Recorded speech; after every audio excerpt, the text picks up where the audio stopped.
Hello students, good morning. आज हम पढ़ेंगे जैव विविधता, नाम पद्धति और उसमें द्विनाम पद्धति। नाम पद्धति के अंदर द्विनाम पद्धति, ठीक है ना। इसमें पिछली वीडियो में हमने सजीवों के लक्षण के बारे में पढ़ा था और आज हम पढ़ेंगे जैव विविधता। जैव विविधता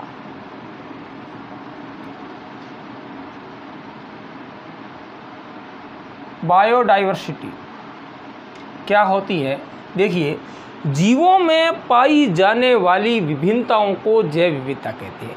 यानी कि पृथ्वी के सभी जगह पर, यानी कि सभी आवासों में जो समस्त जीव पाए जाते हैं, जैसे पादप, जंतु, सूक्ष्म जीव, इनको जैव विविधता कहा जाता है। यानी कि जीवों के अंदर पाई जाने वाली विभिन्नताओं को जैव विविधता कहा जाता है। जैव विविधता जो होती है वो प्रत्येक आवास के अंदर, पृथ्वी पर प्रत्येक आवास के अंदर जो भी जीव पाया जाता है वो जीवों के अंदर जो भिन्नता पाई जाती है और इस भिन्नता को क्या कहते हैं? जैव विविधता कहते हैं। ठीक है, तो मैं यहाँ लिख लेता हूँ। विभिन्न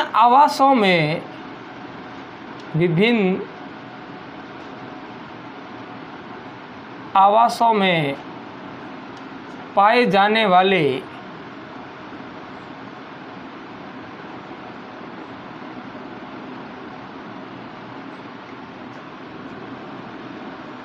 जीवों में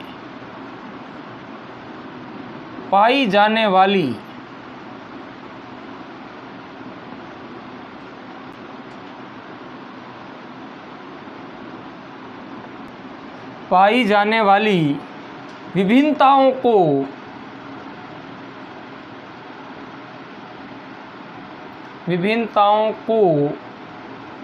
जैव विविधता कहते हैं। जैव विविधता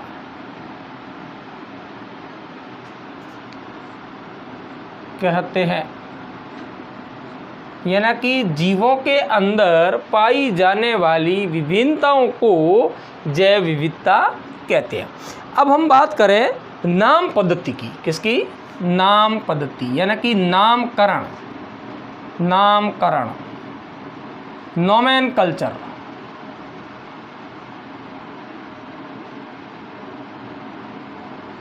क्या है नोमेनकल्चर? देखिए, प्रत्येक जीव का सामान्य नाम होता है और ये सामान्य नाम जो होता है वो अलग अलग स्थानों पर अलग अलग होता है। इस प्रकार सामान्य नाम से किसी जीव की सही ढंग से पहचान नहीं होती, इसलिए वैज्ञानिकों ने प्रत्येक जीव का जैविक नाम दिया, यानी कि वैज्ञानिक नाम दिया, और उस वैज्ञानिक नाम से वह जीव पूरे विश्व के अंदर उसी नाम से जाना जाता है। ठीक है, और इस प्रकार की पद्धति जो होती है वो नाम पद्धति कहलाती है। यानी कि जीवों के जो स्थानीय नाम होते हैं, जीवों के जो सामान्य नाम होते हैं, उन सामान्य नाम से जीव जो होते हैं उनकी पहचान नहीं की जा सकती, इसलिए इनका वैज्ञानिकों ने एक जैविक नाम दिया, वैज्ञानिकों ने उसका एक वैज्ञानिक नाम दिया और इस वैज्ञानिक नाम से वो जीव पूरे विश्व में उसी नाम से जाना जाता है। और ये वैज्ञानिक नाम देने की जो पद्धति है इसको नाम पद्धति कहा जाता है। ठीक है ना। जीवों के सामान्य नाम से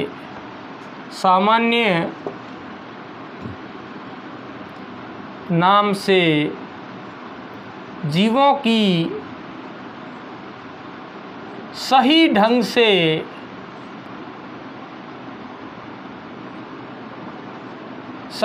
से पहचान नहीं होती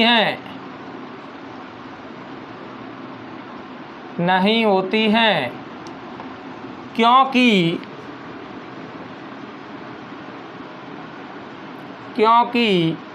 जीवों का सामान्य नाम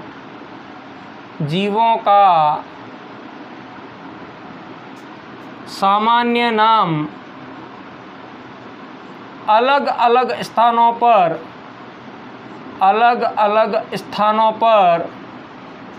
अलग अलग होता है, अलग अलग होता है।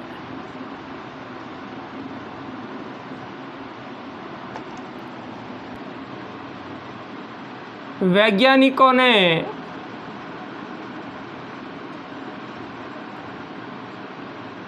जीवों का वैज्ञानिक नाम दिया, वैज्ञानिक नाम दिया ताकि उसी नाम से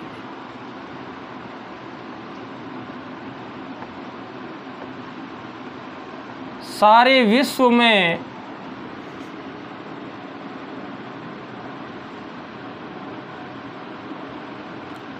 जाने जा सके। नाम पद्धति, इसे क्या कहते हैं? नाम पद्धति।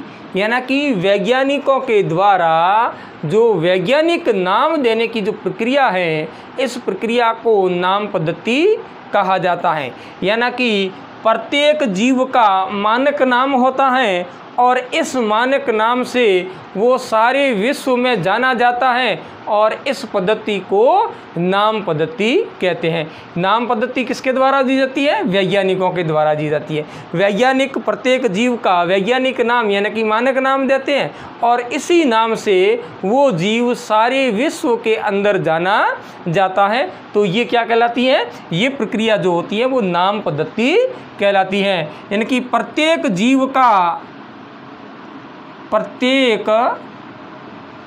का मानक नाम होता है, मानक नाम होता है,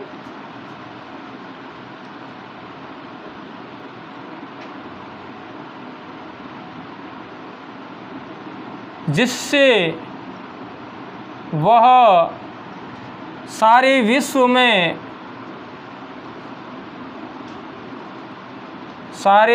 में जाना जाता है।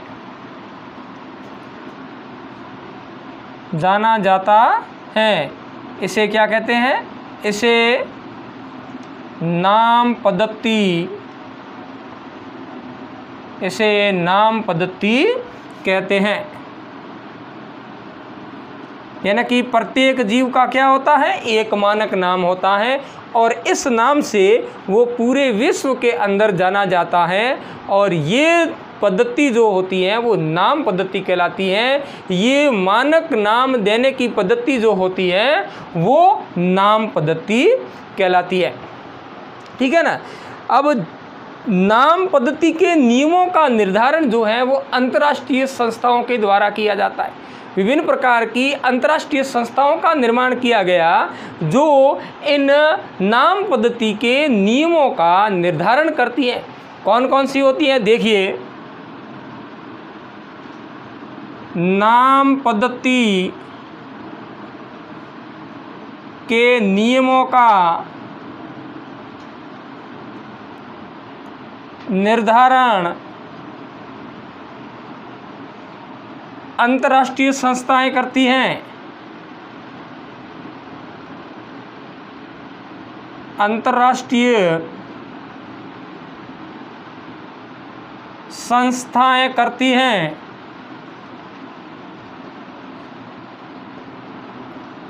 जैसे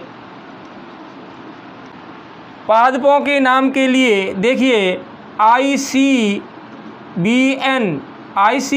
जो अंतर्राष्ट्रीय संस्था है जो पादपों के वैज्ञानिक नाम को दर्ज करने और वैज्ञानिक नाम के नियमों का निर्धारण करने के लिए ये ICBN संस्था होती हैं। ICBN यानी international code of botanical nomenclature.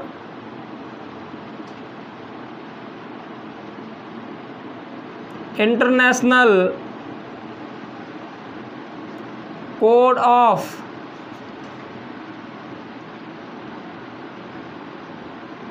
Botanical nomenclature.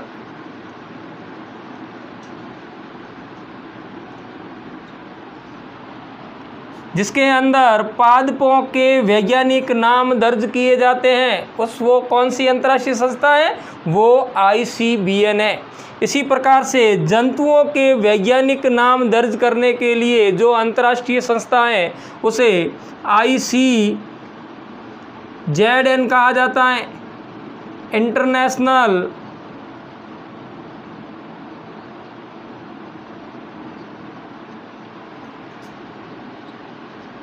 Code of zoological nomenclature.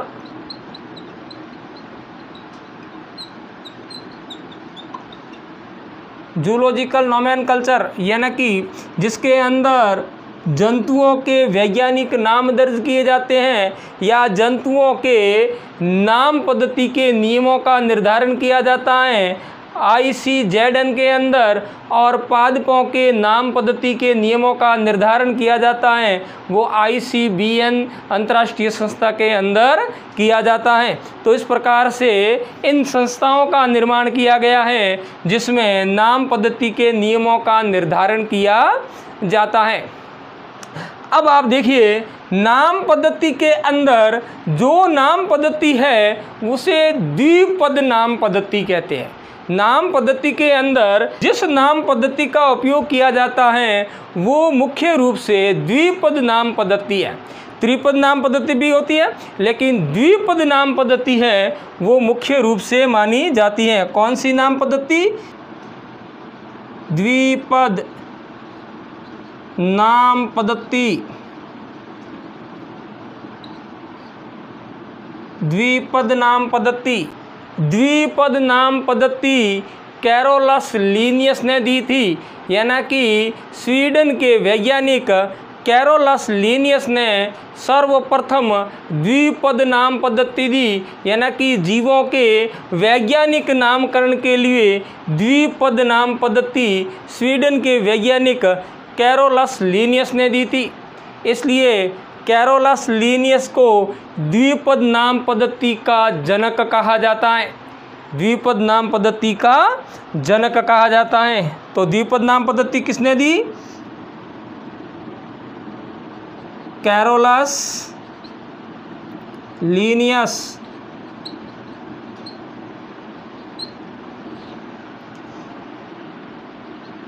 ने द्विपद नाम पद्धति दी। इसलिए कैरोलस लिनियस को द्विपद नाम पद्धति का जनक कहा जाता है। कैरोलस लिनियस को आधुनिक वर्गीकरण का जनक भी कहा जाता है, यानी कि कैरोलस लिनियस ने सबसे पहले जीव जगत को दो जगतों में विभाजित किया था, प्लांटी जगत और एनिमेलिया जगत। उसी के आधार पर उन्होंने द्विपद नाम पद्धति दी, और इसके अंदर भी प्रत्येक जीव के वैज्ञानिक नाम में दो घटक होते हैं, दो पद होते हैं। ठीक है न? कौन कौन से नियम होते हैं उसके बारे में हम अपन देखते हैं। द्विपद नाम पद्धति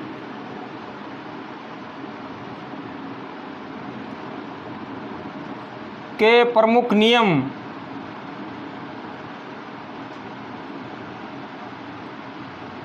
कौन कौन से प्रमुख नियम होते हैं? देखिए, सबसे पहले मैं यहाँ एक वैज्ञानिक नाम लिखता हूँ। आम का वैज्ञानिक नाम मैंजीफेरा इंडिका।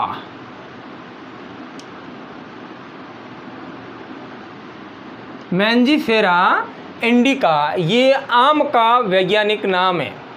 ठीक है न? इस वैज्ञानिक नाम पर हम द्विपद नाम पद्धति के नियमों को समझेंगे। किस प्रकार से? देखिए, सबसे पहला, प्रत्येक जीव के वैज्ञानिक नाम के दो पद होते हैं, एक पद और दो पद। प्रत्येक जीव के वैज्ञानिक नाम के दो पद होते हैं। पहला पद जो होता है वो वंश नाम का होता है और दूसरा पद होता है वो जाति संकेत पद होता है। यानी कि पहला पद जो होता है वो उस जीव के वंश को दर्शाता है और दूसरा पद जो होता है वो उस जीव की जाति को दर्शाता है। यानी कि प्रत्येक जीव के वैज्ञानिक नाम के कितने पद होते हैं? 2 पद होते हैं, ठीक है ना।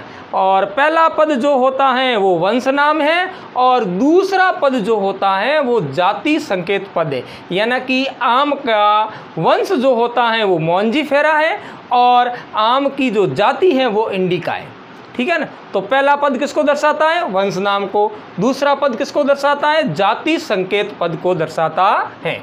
तो पहला नियम, प्रत्येक जीव के वैज्ञानिक नाम के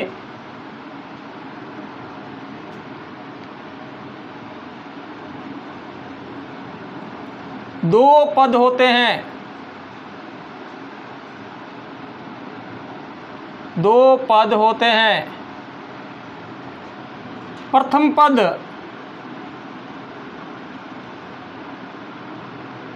वंश नाम,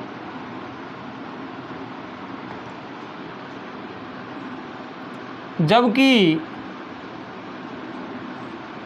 दूसरा पद जाति संकेत पद होता है। जाति संकेत पद होता है। पहला पद क्या होता है? पहला पद होता है वंश नाम का और दूसरा पद क्या होता है? जाति संकेत पद का। यानी कि प्रत्येक वैज्ञानिक नाम के 2 पद होते हैं। प्रथम पद जो होता है वो वंश नाम का होता है और दूसरा पद जो होता है वो जाति संकेत पद होता है। दूसरी बात, वंश नाम का पहला अक्षर अंग्रेजी वर्णमाला के बड़े अक्षरों में होना चाहिए। यानी कि पहला जो पद है वो वंश का है और वंश का जो पहला अक्षर है वो अंग्रेजी वर्णमाला के बड़े अक्षरों में होना चाहिए, जबकि दूसरा पद का पहला अक्षर छोटे अक्षरों में होना चाहिए। तो ये इसका दूसरा नियम है। दूसरा नियम क्या रहेगा? वंश नाम का प्रथम अक्षर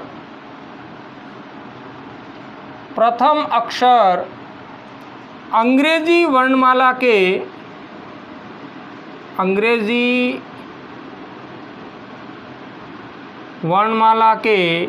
बड़े अक्षर से जबकि जाति संकेत पद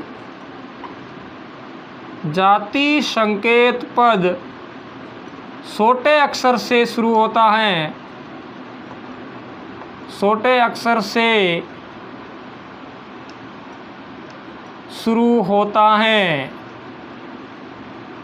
दूसरा नियम क्या है कि वंश नाम का पहला अक्षर जो होता है वो अंग्रेजी वर्णमाला के बड़े अक्षर से और जाति संकेत पद का पहला अक्षर जो है वो अंग्रेजी वर्णमाला के छोटे अक्षर से शुरू होता है। यह है दूसरा नियम। देखिए द्विपद नाम पद्धति का तीसरा नियम, जैविक नाम प्राय लैटिन भाषा में होते हैं। लैटिन भाषा में होते हैं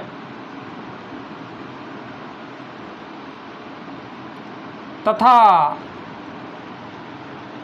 तिरछे लिखे जाते हैं।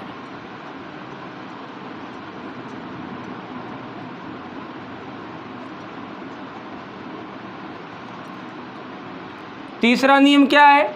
तीसरा नियम है कि वैज्ञानिक नाम जो होते हैं वो लैटिन भाषा के शब्द होते हैं और इन्हें तिरछे लिखे जाते हैं। हाथ से लिखते समय इन्हें तिरछा लिखा जाता है, शब्दों को तिरछा लिखा जाता है। 4 नंबर नियम देखिए द्विपद नाम पद्धति का।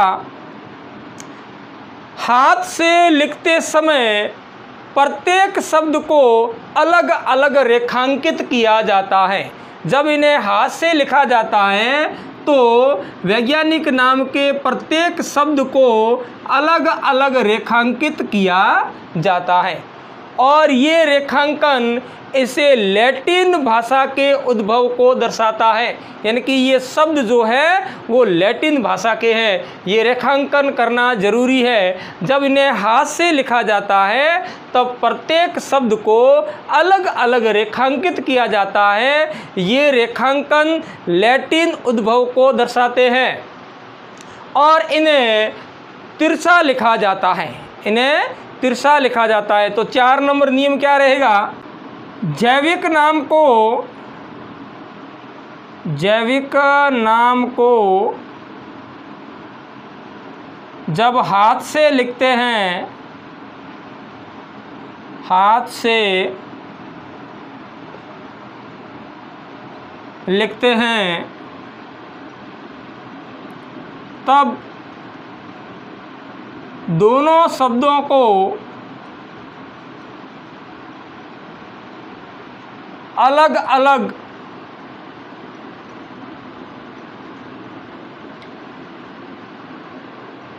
रेखांकित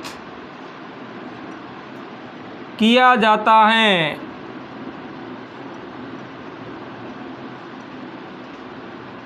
तथा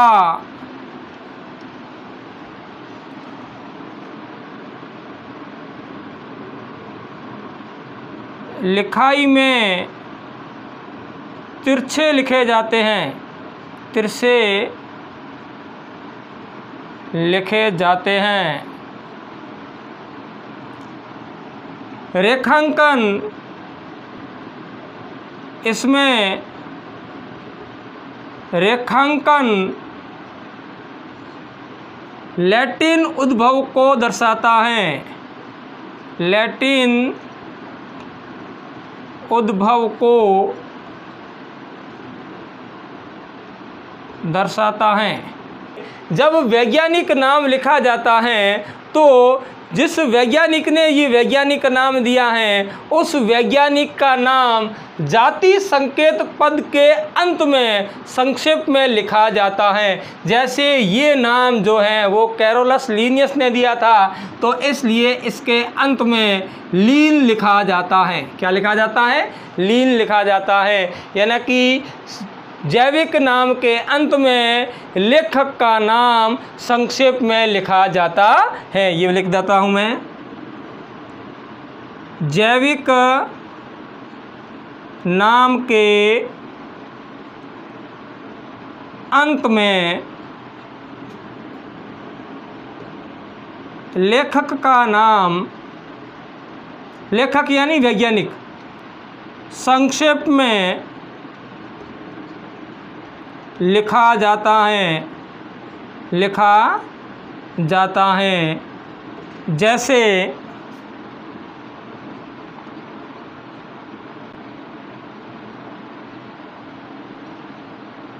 मॉन्जीफेरा इंडिका और लीन, इस प्रकार से जैविक नाम होते हैं।